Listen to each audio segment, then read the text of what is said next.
So my question to you would be, can you just share with us, like on a human level, when you had to make a really unpopular choice, right? With, like you kind of mentioned it before when you're running a tech company. I work in tech, and I've worked for an AI company before. But can you just tell me from like a personal story of, hey, this was not a popular for the majority of people, but I did it anyways because I stood up. Because I feel like that moral character, which is something that, like, not to bash on young people, but if you guys were saying F the Mormons, that's not a good start, right? But so we want to, you're influential with the younger people, so and we want you to set the tone. I appreciate that. Thank you for the question. That's my question. That's a high standard to hold someone to. And honestly, in an executive role, that almost matters more than individual policies. I'll give you two examples. One I alluded to when I gave my opening remarks. It was a hard decision because I was in a position where I had a conflict.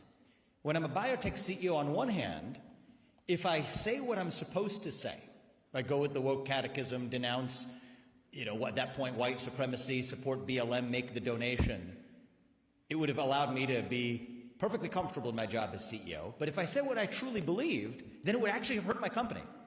There were multiple prominent advisors to the company's advisory board that resigned over my unwillingness to engage in the social justice war.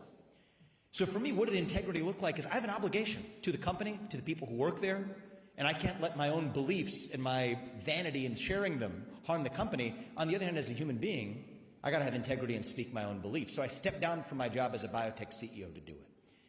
Today, in retrospect, it doesn't seem that courageous. At the moment where the culture was in the country, it was a tough decision. Much harder decision is to ask, what's the version of that today? And I think that there is, it relates to the heart of your question. You talked about the F the Mormons chant. I think there's a rising popularity, including even in the online right, to say stuff that is purposefully hurtful and ridiculous towards particular groups of people, like the Mormons, like you laid out right there. And what I see right now is the equivalent of tech company CEOs who refused to speak out and denounce that at the time of the BLM riots. There's a version of that amongst leaders in the American right now as well. And so my view is the same commitments that led me to step aside from my job as a biotech CEO and speak truth compel me to do the same as a leader in our Republican Party and our conservative movement today as well. So that's where I land, brother. Thank you for the question, okay? Appreciate it.